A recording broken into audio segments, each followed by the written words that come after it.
Coucou, bonjour, excellente année à tous. Je vous souhaite plein de bonnes choses pour 2023.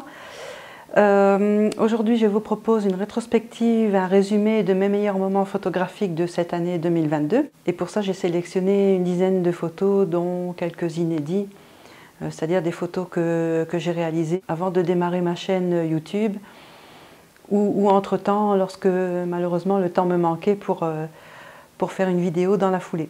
Alors c'est un exercice pas toujours évident à faire parce qu'il faut apprendre à s'auto-sélectionner, c'est-à-dire à choisir le meilleur de soi-même. Toujours plus facile de sélectionner ou de critiquer les photos des autres. Sur les siennes, il y a un côté sentimental qui intervient, donc c'est pas toujours très objectif. Parfois ça l'est, parfois pas. Enfin bon, ça dépend, tout dépend du niveau qu'on a acquis en photo. La critique n'est pas donnée à tout le monde et la sienne non plus. Sa propre critique, par conséquent, n'est pas non plus. J'en profite pour vous remercier pour votre soutien tout au long de cette année passée, que ce soit vos encouragements, des commandes de livres, des tirages aussi. Encore merci pour ça. Tout ça permet de financer tous les frais que j'ai autour de ma chaîne, tant au niveau logiciel pour la réalisation du montage vidéo que sur le terrain, tout ce qui est caméra, tout ce qui est matériel en général, et puis le temps passé, enfin voilà, mine de rien, tout ça n'est pas gratuit. Et bien avant l'aspect financier, c'est d'abord pour moi le plaisir de partager mon travail photographique sur cette petite chaîne ici que j'ai développée, et ça va faire bientôt 1 an. Sans plus tarder, on va commencer avec la première image. Donc ici, on a une photo d'arbre complètement enneigé, donc ça se trouve dans les Hauts-de-Fagne en Belgique. J'ai choisi un cadrage qui entoure l'arbre complètement, c'est l'arbre et rien d'autre en fait, donc l'accent est mis sur les formes de ses branches, sur la neige qui adoucit, qui donne ce côté épuré encore une fois. On n'obtiendrait pas du tout la même chose sans la neige, puisque là on aurait une silhouette d'arbre, mais avec des branches, étant donné que, comme vous pouvez le voir ici, il est chargé de petites branchettes, donc ça ferait beaucoup plus fouillis. La neige permet ici de bien nettoyer tout ça et de donner quelque chose de doux et très épuré. Voilà. Ah bah ici c'est moi, c'est mon mari qui a pris une photo vite fait alors que je bravais les éléments, le temps de prendre une photo. C'est un peu compliqué de prendre des photos quand on a la neige, le vent. Ici on avait du -8, -10, un truc comme ça. Donc c'était pas évident du tout. Mais bon voilà, ça me permet de ramener un petit making-of et de vous montrer un petit peu en situation. Pour la photo suivante, eh bien, on arrive directement mi-mars, quelque chose comme ça, oui, avec la floraison des anémones sylvie en forêt. Entre-temps, je n'ai pas fait grand-chose comme photo parce que bon, les conditions ne s'y prêtaient pas. En hiver, c'est pas évident. Si on n'a pas de la neige ou un brouillard suffisamment épais, intense, qui va épurer les scènes et faire apparaître les silhouettes des arbres, par exemple, ou des paysages, qui va nous donner ce côté minimaliste des photos. C'est une saison qui est beaucoup moins inspirante, en tout cas pour moi. Alors nous voici directement sur cette photo, donc avec le joli tapis d'anémone sylvie. J'avais fait une vidéo là-dessus. Alors, on la voit ici, j'ai deux versions. Donc, j'ai une version avec et sans brume. Et vous voyez la différence, justement, comme je disais juste avant, de ce côté épuré apporté par la brume.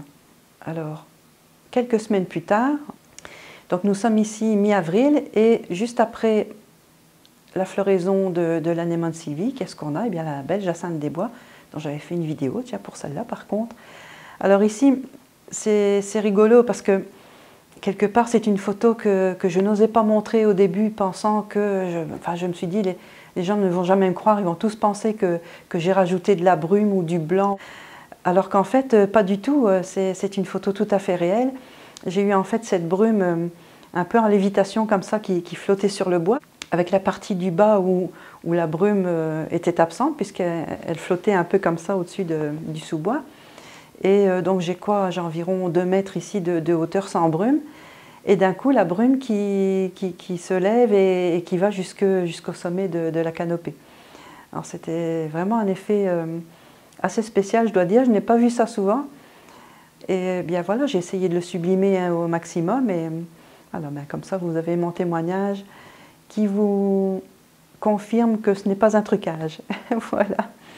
Alors pour la photo suivante, eh bien, toujours la même forêt. Ici, on a les jacinthes qui sont en pleine floraison. On voit qu'elles sont bien ouvertes, la couleur est à son maximum aussi.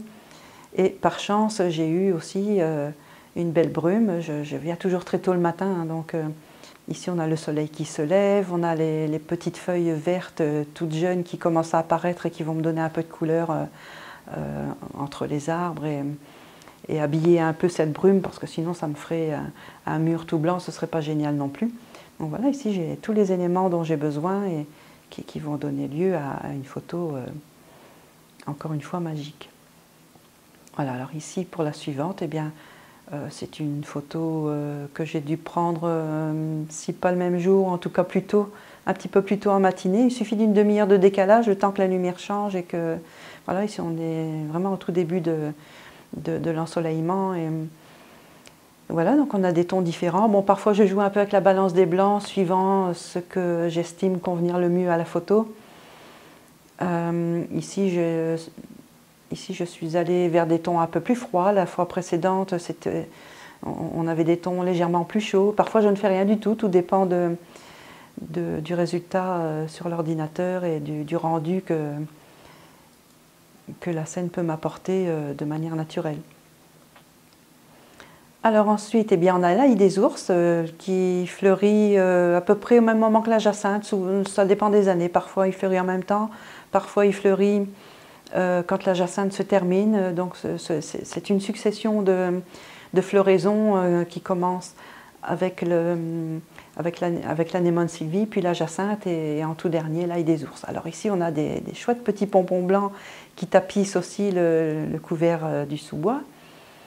On a un beau couvert végétal très dense comme ça, avec le feuillage vert qu'on peut manger d'ailleurs, hein, en faisant un petit peu attention, en prenant quelques précautions de ne pas le confondre, surtout avec le muguet qui lui est toxique, donc il faut bien faire attention. Et bien voilà, donc, toujours est-il que point de vue photographique, c'est aussi quelque chose de très inspirant.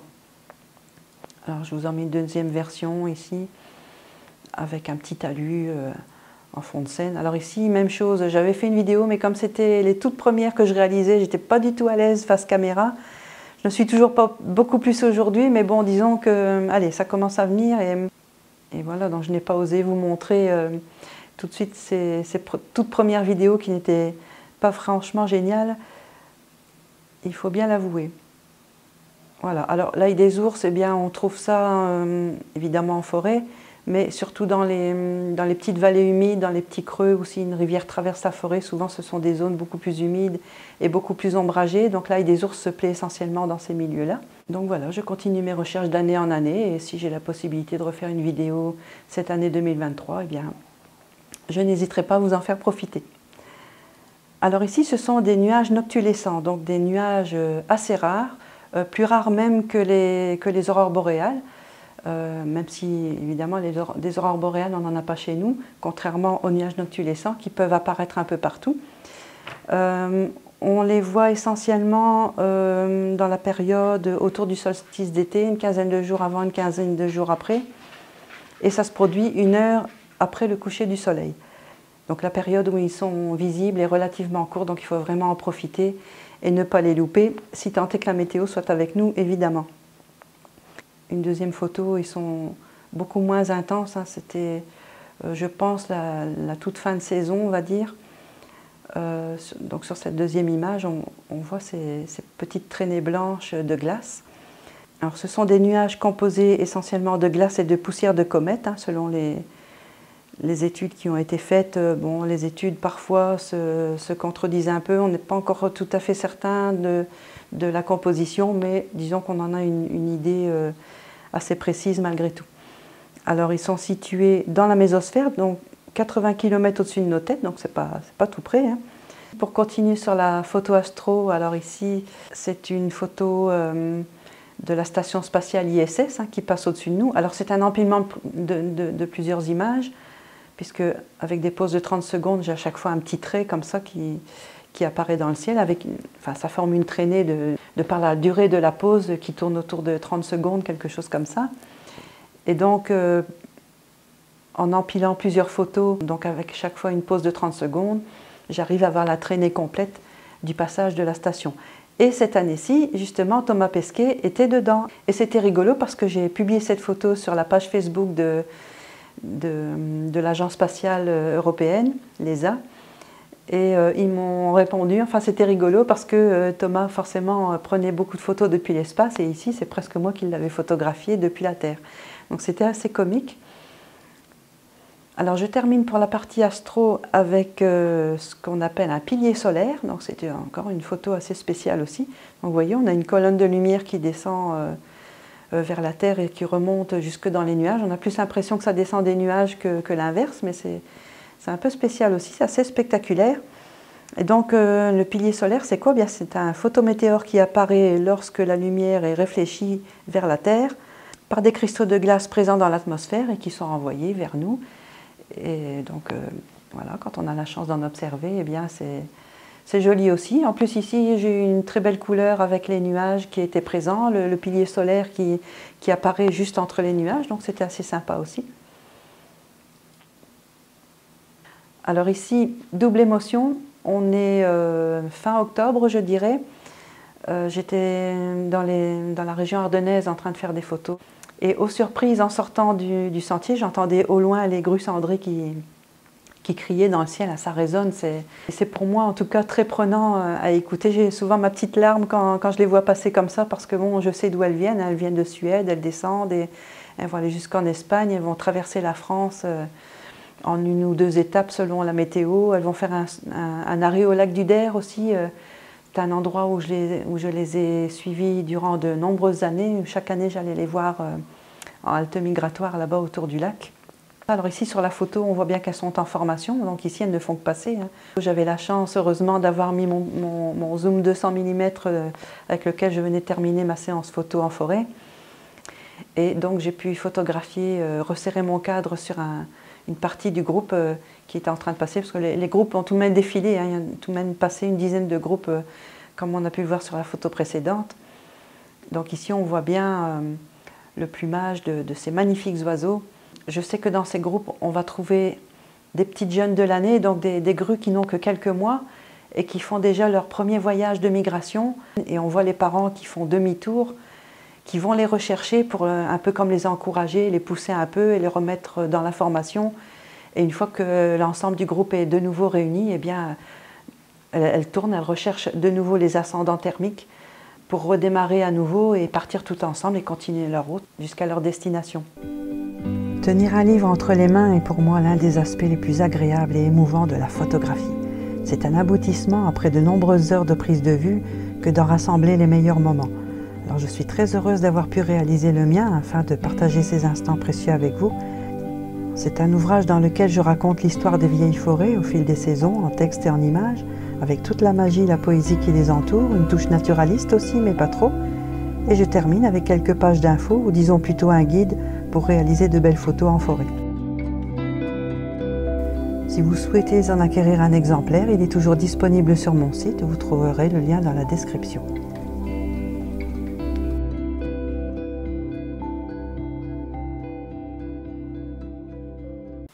Alors pour la photo suivante, eh bien ici je suis dans une très vieille forêt qui se trouve aux Pays-Bas. Je n'ai pas eu le temps de faire une vidéo parce que le temps m'a manqué, je ne suis pas restée très longtemps et j'ai voulu profiter un maximum des éléments, et notamment de la brume ici qui s'est invitée, mais vraiment le dernier jour d'ailleurs, donc c'était pas évident pour tourner quelque chose de valable. Et bien ici on voit, on a des arbres tout tordus comme ça, qui ondulent depuis le sol jusqu'en haut de la canopée, c'est vraiment spécial.